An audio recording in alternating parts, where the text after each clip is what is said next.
Ang pagkahinog oh.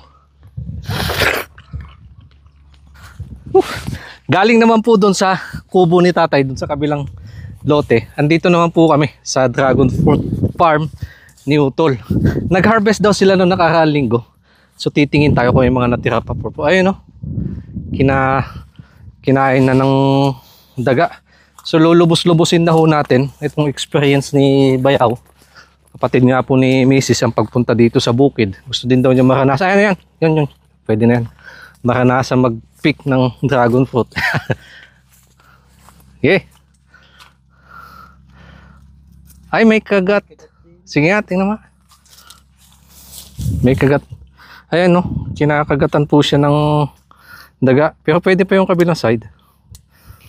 First time mong maka-experience yan. Yan. Lasa. Matabang. Pag tag-ulan kasi hong ganito, matubig.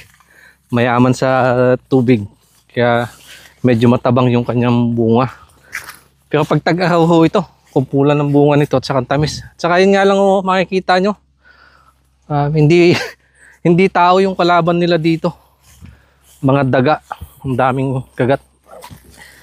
Dragon fruit farm po itong puno na ito. Mga nasa 300 daw na puno. Then, dito sa kabilang side, in between, nilagyan na din puno niya ng kalamansi. Double purpose para hindi nga masayang. Ayan po, daming bunga ng hinog ng kalamansi. Kumpulan sa taas.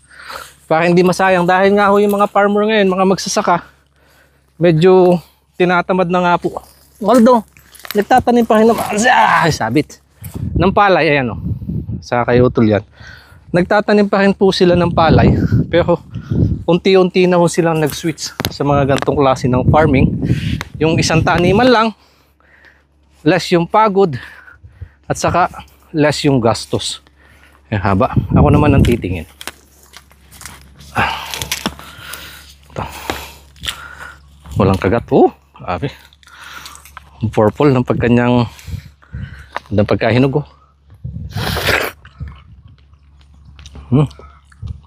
Yung tamis niya mga out of 10 nasa 7 kasi nga medyo katulad na bagay ko kanina matubig, pero makikita nyo naman po ganda nitong pang detox, healthy.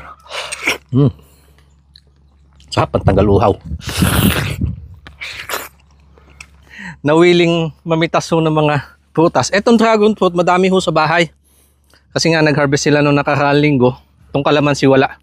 Lulubos-lubosin niya na daw po ang pagpunta dito.